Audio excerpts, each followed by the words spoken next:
ഞാൻ വയസ്സനല്ലടി കിളവനല്ലടി തങ്കമ്മോ, ഇത് പഴനിയാണ്ടവൻ കനിഞ്ഞതാണടി തങ്കമ്മോ. ഞാൻ വയസ്സനല്ലടി കിളവനല്ലടി തങ്കമ്മോ, ഇത് പഴനിയാണ്ടവൻ കനിഞ്ഞതാണടി തങ്കമ്മോ. യെസ്, മണിച്ചേട്ടൻ. നാളത്തേക്ക് അദ്ദേഹത്തിൻ്റെ വിയോഗത്തിന് ശേഷമുള്ള 10 വർഷം കടന്നു പോവാണ്.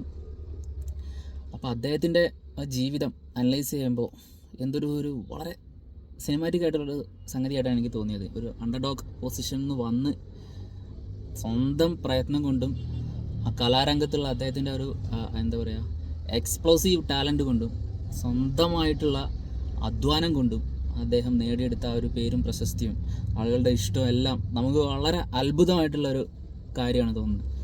എനിക്ക് ഒരുപാട് കാര്യങ്ങൾ അദ്ദേഹത്തിൻ്റെത് റിലേറ്റ് ചെയ്യാൻ പറ്റാറുണ്ട് എൻ്റെ ജീവിതത്തിനോട്.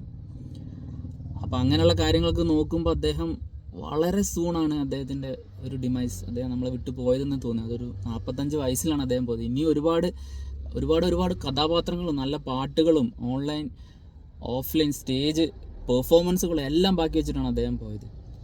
അപ്പോൾ ഇങ്ങനത്തെ ഒരു പൊസിഷനിൽ നിന്ന് വരുന്ന ആളുകൾ ഇങ്ങനെ സക്സസ് ആയതിനു ശേഷം ഇത്ര പെട്ടെന്ന് തന്നെ അവർക്ക് ആ ലൈഫ് ജീവിതം എല്ലാം നഷ്ടപ്പെടുന്നത് കാണുമ്പോൾ എനിക്ക് ഭയങ്കര വിഷമമുണ്ട്. കാരണം നമ്മളത് ശ്രദ്ധിക്കണം. എനിക്ക് ആ ഒരു ലൈഫ് അനലൈസ് ചെയ്യുന്ന സമയത്ത് അതിനുള്ളൊരു ടേക്ക് അവേ എന്താ വെച്ചാൽ നമ്മൾ വളരെ കോഷ്യസ് ആയിരിക്കണം. നമ്മളിപ്പോൾ അങ്ങനത്തെ ഒരു സക്സസ് പൊസിഷനിൽ എത്തിക്കഴിഞ്ഞാൽ അത് മെയിൻറ്റെയിൻ ചെയ്യാൻ എക്സ്ട്രാ എഫേർട്ട് ഇടണം. കാരണം ഇത്തരത്തിലുള്ള ആളുകളൊക്കെ ആകുമ്പോൾ അദ്ദേഹം തന്നെ പറഞ്ഞിട്ടുണ്ട് അദ്ദേഹത്തിന് ജീവിതത്തിൽ ഒരുപാട് ഇൻസെക്യൂരിറ്റീസ് കൊണ്ട് നടക്കുന്ന ആളാണെന്ന്.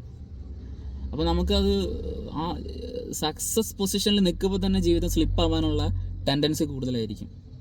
നമ്മൾ എന്ത് ചെയ്തിട്ടും ഒരു വാലിഡേഷൻ കിട്ടുന്നില്ല, അംഗീകാരം കിട്ടുന്നില്ല, പരിഗണന കിട്ടുന്നില്ല, ഒരു തോന്നൽ നമുക്ക് ഉണ്ടായി തന്നെ നമ്മൾ വേറെ വഴിക്ക് അത് കിട്ടുന്ന ആ ഒരു സെഷനിലോട്ട് പോകാനും ആളുകളിലോട്ട് മിങ്കിളാവാനും അത് ചിലപ്പോൾ നല്ല ആളുകളായിക്കൊള്ളണമെന്ന് പോലും ഇല്ല. നമ്മുടെ നന്മ ആഗ്രഹിച്ച് പോലും ആയിരിക്കില്ല അവർ ചിലപ്പോൾ നമ്മളെ ചുറ്റും നിൽക്കുന്നത്. അവരുടെ സ്വന്തം താല്പര്യങ്ങൾക്ക് വേണ്ടി നമ്മളെ യൂസ് ചെയ്യുന്നതായിരിക്കാം.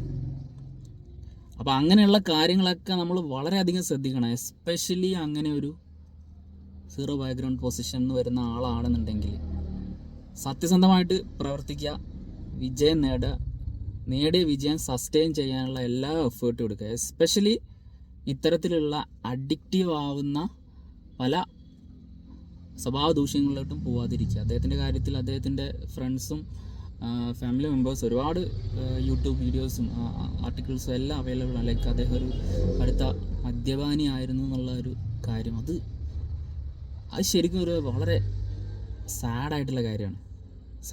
നമ്മളൊരു സോഷ്യൽ ഡ്രിങ്കിങ് ഒന്നും പോലെയല്ല. വൺസ് ഇതിനോടൊന്ന് അഡിക്റ്റ് ആയി കഴിഞ്ഞ് കഴിഞ്ഞാൽ നമ്മുടെ ക്യാരക്ടറും ഹെൽത്തും നമ്മുടെ പൈസയും എല്ലാം പോകും. അതിപ്പോൾ മദ്യപാനം മാത്രമല്ല, സകല ലഹരി പദാർത്ഥങ്ങളെക്കുറിച്ച് ഉള്ള കാര്യങ്ങളാണെങ്കിലും എല്ലാത്തിനും ഇതിന് അപ്ലിക്കബിളാണ്. എസ്പെഷ്യലി ഇത്തരത്തിലുള്ള ഇൻസെക്യൂരിറ്റീസുമായിട്ട് വരുന്ന ജീവിതത്തിൽ സക്സസ് ആവാൻ പ്രയത്നിക്കുന്ന സക്സസ് ആയിട്ടുള്ള ആൾക്കാർ എക്സ്ട്രാ കോഷ്യസ് ആയിരിക്കണം ലൈഫിൽ.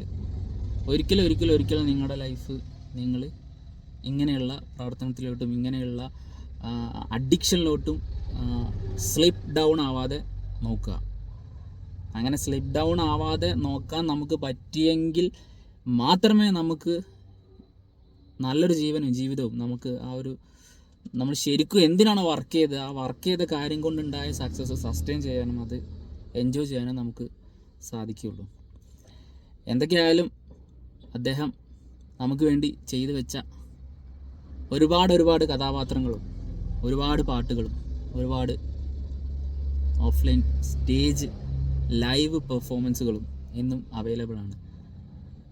വളരെ വൃത്തിയായിട്ടുള്ള ഒരു ലൈഫ് ജീവിച്ച് തീർത്ത, വളരെ പെട്ടെന്ന് നമ്മളെ വിട്ടുപോയ നമ്മുടെ പ്രിയപ്പെട്ട മണിച്ചേട്ടനെ ഇന്ന് ഈ 5-ാം തീയതി നാളത്തേക്ക് 10 വർഷം തികയുന്ന ഈ വേളയിൽ ഞാൻ വളരെ സ്നേഹപൂർവ്വം ഓർമ്മിക്കുകയാണ്.